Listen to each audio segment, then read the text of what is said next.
নমস্কাৰ। মানকাছৰ অসম মেঘালয় সীমাৱৰ্তীত বাইংটামাৰীত বাল্য বিবাহৰ বিৰুদ্ধে কালাপানী আৰক্ষীৰ অভিযান।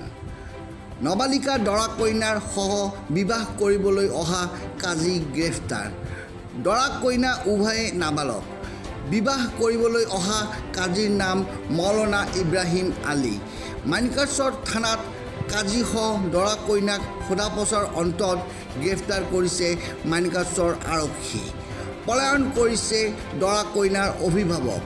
কিন্তু কিছুদিন পূৰ্বে হাটশিঙিমাৰীত মুছলমান বিবাহ আৰু তালাক পঞ্জীকৰণৰ কাৰ্যালয়ৰ পৰা বাল্য বিবাহ বন্ধ কৰিবলৈ কাজীসকলক লৈ সজাগতা সভা হৈছিল। কাজীয়ে এনে কাম কৰিলে আইনগত ব্যৱস্থা লোৱাৰ সিদ্ধান্ত লোৱা হৈছিল। ইয়াৰ পাছতো একাংশ কাজী এনে বাল্য বিবাহ কৰি থকা পৰিলক্ষিত হৈছে। নুৰ আলম বাবলুৰ ৰিপৰ্ট, এনি ফ'ৰ্ট পিলাৰ। না দে মই আজি খালি দিম।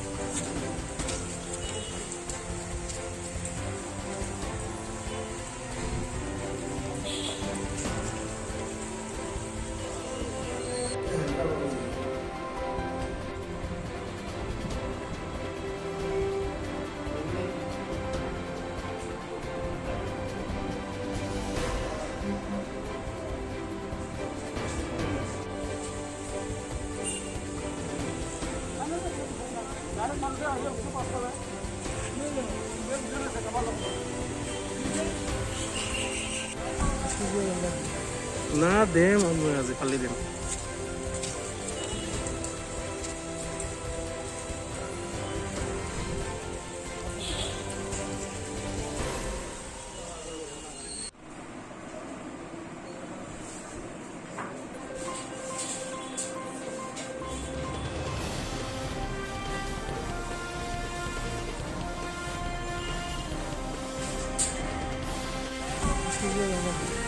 না দে মই আজি খালি দিম।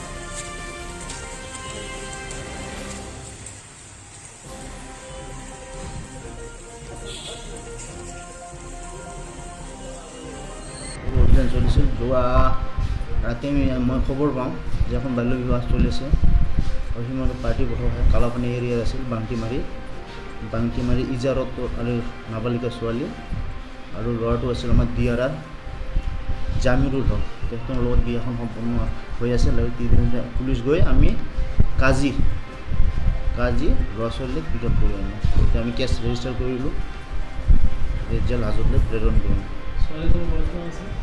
ছোৱালীজনী মাইনৰ 15 years, ল'ৰাজনৰ প্ৰায় 21-20 হ'ব। মই এই থানাখনত অহাৰ পিছত যিটো মাইনৰিটি প্ৰবণ এৰিয়া, অলৰেডি মই 3টা, এতিয়া 4 নম্বৰ কেছ সেইবিলাকৰ আসামী ধৰিছিলোঁ, গ্ৰেপ্তাৰ কৰি জেল হাজতলৈ প্ৰেৰণ কৰি দিয়া হৈছিল। আৰু আপোনালোকৰ মিডিয়াৰ থ্ৰুদি আমিও কৈছিলোঁ, আহ্বান জনাইছিলোঁ মই ৰাইজক যে বাল্য বিবাহ হ'ব দিব নালাগে, এইটো আইনমতে দণ্ডনীয়। তথাপিও মানুহখিনি নামানে। উপায় নাপাই আমিতো এতিয়া আইনী প্ৰক্ৰিয়া ল'বই লাগিব।